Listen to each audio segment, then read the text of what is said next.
Friends బరాబర్ ప్రేమిస్తా ఈ సినిమాకి ఒక హైప్ క్రియేట్ అయింది, ఒక బజ్ క్రియేట్ అయింది. కారణం ఏంటంటే మన యాటిట్యూడ్ స్టార్ పాడినటువంటి పాట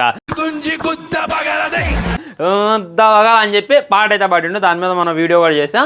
దాని మీద చాలామంది జర్నలిస్టులు అయినా చాలామంది బాగా బాధను వ్యక్తం చేశారు, ఆవేశాన్ని వ్యక్తం చేశారు, తిట్టారు కూడా మనోడిని. అరే పాటకి ఒక రెస్పెక్ట్ ఉందిరా, పాట వింటే మనం అన్నీ మర్చిపోయేలాగా ఉండాలి. అంతేగాని ఇప్పటికీ సినిమాలను అయితే బూతులు చేసి పడేశారు. ఇక పాటలను కూడా బూతులు చేయమాకరా ఉంగాస అని చెప్పి అందరూ పాపం మింగారు. ఒక జర్నలిస్ట్ అయితే డైరెక్ట్గా వెళ్ళి కేసు కూడా పెట్టిండు. ఆ జర్నలిస్ట్ని మనోడు బెదిరించిండు. సో దానివల్ల బాగా బజ్ క్రియేట్ అయింది, దానివల్ల బాగా హైప్ క్రియేట్ అయింది. ఇక బాగానే వస్తారులే జనం అనుకొని చెప్పి నేనైతే థియేటర్కి వెళ్ళా, నేనైతే సినిమా చూసా. ఇగో నా టికెట్ చూడొచ్చు, ఒకసారి నా ఇన్స్టాగ్రామ్ వెళ్ళి చెక్ చేయండి, స్టోరీ కూడా పెట్టా సినిమా ఎలా చూసా అనేటటువంటిది. సినిమా చూస్తున్నప్పుడు నా ఫీలింగ్ చెప్పాలి అని అంటే చాలా వరస్ట్గా ఉంది భయ్య. నా జీవితంలో మళ్ళీ చెప్తున్నా, నేను రివ్యూ ఇచ్చేవాడిని, ప్రతి సినిమా చూస్తా, కానీ నా జీవితంలో ఎంత వరస్ట్ సినిమా ఎంత మట్టికి చూడలేదు. దీనికన్నా ఈ యాటిట్యూడ్ స్టార్ వాళ్ళ నాన్న తీసేటటువంటి సీరియల్స్ అవి థియేటర్లో వేసినా మేము చూస్తాం అనేటటువంటి ఫీలింగ్ అయితే నాకు కలిగింది. అంత దరిద్రంగా అనిపించింది, అంత వరస్ట్గా అనిపించింది. అసలు ఆ హీరో యాక్టింగ్ ఇంత వరస్ట్ యాక్టింగ్ నేనైతే హైపరాది దగ్గర నుండి కూడా చూడాల. హైపరాది కొద్దిగా జబర్దస్త్ స్క్రిప్ట్, ఓహో ఆయనతో పోల్చొద్దు నిన్ను, తన పక్కన ఉంటారు కదా వాళ్ళు నీకన్నా బాగా నవ్వుతారు, వాళ్ళు నీకన్నా బాగా ఏడుస్తారు, వాళ్ళు నీకన్నా బాగా అంటే బాగా నవరసాలు పండిస్తారు హీరో. నేను నీగా చెప్తున్నా, ఇంత వరస్ట్ యాక్టింగ్ పెట్టుకొని నువ్వు మా ప్రభాకర్ కొడుకు ఎలా అయిను అనేటటువంటిది నాకే తెలీదు. మా మమ్మీ చూస్తుంటుంది ఆయన సీరియల్లో, మా మమ్మీతో పాటు నేను కూడా ఒక్కొక్కసారి లుక్ వేస్తుంటా. నీకన్నా మీ నాన్నతో కూడా నేను పోల్చను. మీ నాన్న సీరియల్లో చేసేటటువంటి యాక్టింగ్లో కనీసం ఒక 5% చేసిన సినిమా చూడొచ్చురా అనేటటువంటి ఫీలింగ్ అయితే నాకు కలిగింది. అంత వరస్ట్గా, అంత దరిద్రంగా, ఏడుతుండో అర్థం కాదు, నవ్వుతుండో అర్థం కాదు, డ్యాన్స్ వేస్తున్నప్పుడు ఆ ఫేస్లో ఎక్స్ప్రెషన్స్ ఏందో అర్థం కాదు, కొట్టించుకొని నవ్వుతా ఇంద్ర ఇర్రి పువ్వ అనేటటువంటి మీమ్స్ అవి ఇవి నాకైతే గుర్తొచ్చాయి అనమాట. హీరో యాక్టింగ్ వరస్ట్ యాక్టింగ్, ఎంత యాక్టింగ్ నేను ఎక్కడ చూడలేదు. హీరోయిన్ యాక్టింగ్ అసలు ఆ అమ్మాయికి తెలంగాణ స్లాంగ్ పెట్టారు. అరే మీరు ఎందుకురా మా తెలంగాణ పొరుగు తెస్తారో నాకే అర్థం కావట్లే. ఆ హీరోయిన్ యాడో కర్ణాటకదో బెంగళూరులో అని చెప్పి మనోడే చెప్పిండు అనమాట. ఆమె మాట్లాడిన 10 నిమిషాలకి వాయిస్ వస్తుంది భయ్య. ఆ లిప్సింగ్ సరిగ్గా లేదు, అక్కడ డబ్బింగ్ చెప్పింది ఎవరో, డబ్బింగ్ సెట్ కాదు. నిజంగా ఏదో miss universe, miss world, miss Karnataka అన్నో నాకైతే ఎక్కడ కూడా అనిపించలేదు. హీరోయిన్ యాక్టింగ్ ఇంకా దరిద్రంగా ఉంటుంది. యాక్టింగ్ ఎవరు చేశారా అంటే హీరోయిన్ వాళ్ళ నాన్న ఉంటాడు ప్రెసిడెంట్, తను కొద్దిగా పర్లేదు అనమాట. సో ఇక్కడ హీరో కన్నా హీరోయిన్ కన్నా పక్కన ఉన్నటువంటి ఆర్టిస్టులు కొద్దిగా యాక్టింగ్ బాగా చేశారా అనేటటువంటి ఫీలింగ్ అయితే నాకు కలిగింది. వాళ్ళు అంతసేపు పర్లేదులే అలా డొల్లేద్దాం అనేటటువంటి ఫీలింగ్. ఎప్పుడైతే మన హీరో ఎంట్రీ ఇచ్చారో, ఎప్పుడైతే మన హీరోయిన్ ఎంట్రీ ఇచ్చిందో ఇక జాలరా బాబు 2 జేబుల్లో చేతులు పెట్టుకొని బయటికి వెళ్ళిపోవాలి అనేటటువంటి ఫీలింగ్ కలిగింది. సో నేను మీకు ఫస్ట్ చెప్పే కదా, ఈ సినిమా మీద ఒక హైప్ క్రియేట్ అయింది, ఒక బజ్ క్రియేట్ అయింది, జనాలు వస్తారేమో అని చెప్పి నేను ఎక్స్పెక్ట్ చేశా. కానీ ఒకటి మట్టుకు నిజం భయ్యా, నువ్వు ఒక హైప్ క్రియేట్ చేసినా, ఒక బజ్ క్రియేట్ చేసినా పాజిటివ్ వేలో క్రియేట్ చేయాలి. నువ్వు నెగిటివ్ వేలో అందరినీ తిట్టులు తిన్ని మన స్టేజ్ ఎక్కి బూతులు పాటలు పాడే నువ్వు ఒక హైప్ క్రియేట్ చేసిన, బజ్ క్రియేట్ చేసిన అది వెంటకదో సమానం. ఎవడు కూడా థియేటర్లో అడుగు పెట్టడు అనేటటువంటిది మళ్ళీ గుర్తుపెట్టుకో.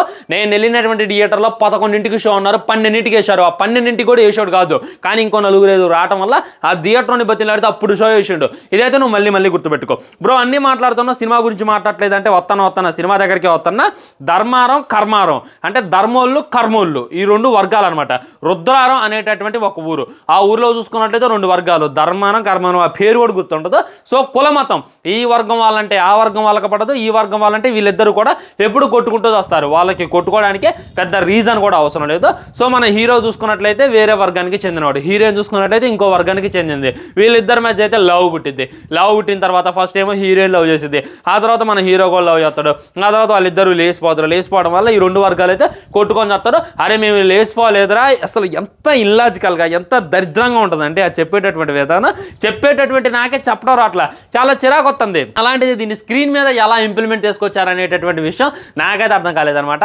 ఏంది ఫస్ట్ ఏమో అరే మా వర్గం అమ్మాయిని నువ్వు లేపకపోతావురా చందు అని చెప్పి హీరోయిన్ వాళ్ళ అన్నొచ్చి పిచ్చుకొక్కను కొడతాడు. ఆ తర్వాత మేము మొగోళ్ళం, మేము అంతే లేపబోతాం అని చెప్పి ఆ వర్గం వాళ్ళు మన హీరోని వెనకేసుకొచ్చి ఒక హీరోలాగా చేసి తీసుకెళ్తారనమాట. ఆ తర్వాత హీరోయిన్ అయితే తిరిగి వస్తుంది. హీరోయిన్ తిరిగి వచ్చి వాడు నన్ను లేపకపోవటం కాదు, నేనే వాడిని లేపకపోయినా అని చెప్పిన తర్వాత అబ్బబ్బబ్బబ్బబ్బ అసలు మీకు ఏ ఆలోచన అలా వచ్చిందిరా అనేటటువంటి ఫీలింగ్ కలిగింది.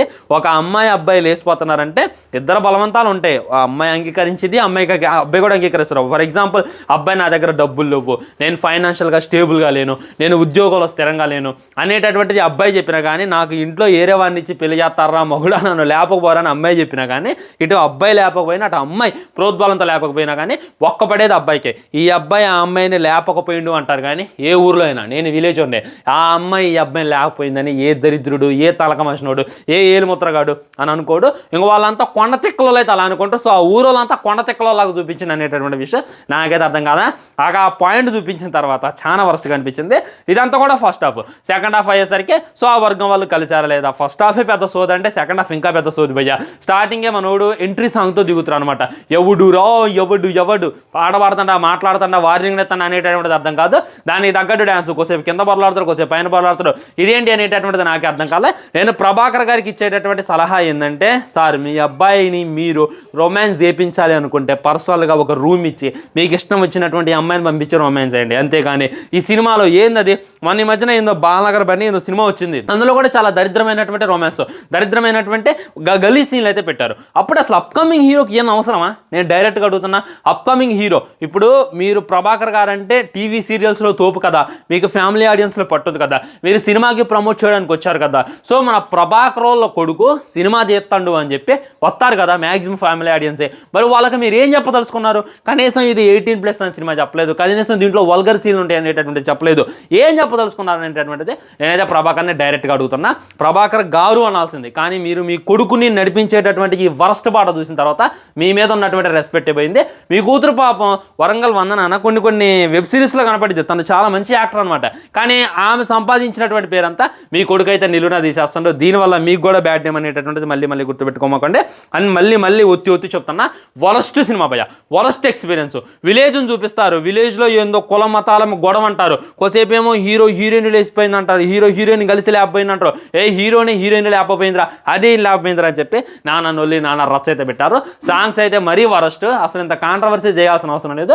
మీరు ఇంతలా కాంట్రవర్సీ చేయటం వల్లే నేనైతే ఈరోజు వెళ్ళడం జరిగింది. మీరు చూస్తున్నారన్న అదే కదా కారణం. మళ్ళీ చెప్తున్నా. అండ్ మళ్ళీ నువ్వు సినిమాలు తీయొద్దు, నువ్వు ఇండస్ట్రీలోకి రావద్దు అని చెప్పి నేను నీకు చెప్పను యాటిట్యూడ్ సార్. నువ్వేందంటే కొద్దిగా యాక్టింగ్ నేర్చుకో, మీ నాన్న దగ్గర నేర్చుకుంటావు, మీ సిస్టర్ ఇంకా షార్ట్ ఫిల్మ్లో చాలా బాగా యాక్ట్ చేస్తుంది, ఆమె దగ్గర నేర్చుకుంటావు, మీ మదర్ దగ్గర నేర్చుకుంటావు అనేటటువంటిది సెకండరీ. కానీ ముందు నేర్చుకో.